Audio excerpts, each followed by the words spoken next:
Shaffof qurilishdan yana bir yaxshi yangilik. Endi maxsus texnik shartlar ham qog'oz shaklida emas, to'liq elektron tartibda ishlab chiqiladi. Buning uchun vakolatga ega loyiha tashkiloti xulosalar.shaffofqurilish.uz saytidagi shaxsiy kabinetiga kirib, yangi qo'shish tugmasini va maxsus texnik shartlar ishlab chiqilayotgan obyekt joylashgan yerning kadastr raqamini kiritib, tekshirishni bosadi. Natijada obyekt haqidagi ma'lumotlar paydo bo'ladi. Kengash xulosasida ko'rsatilgan nomga muvofiq bino nomi yoziladi.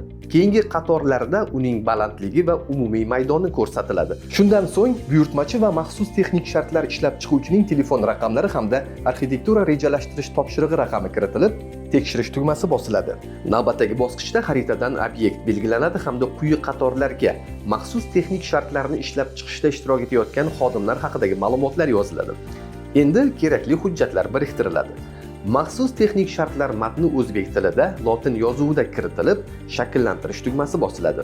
Hujjat xulosalar ro'yxatida paydo bo'ladi. Uning ustiga bosib tahrirlash mumkin. Barchasi to'g'ri bo'lsa, hujjat yakunlanadi hamda elektron raqamli imzo bilan tasdiqlanadi.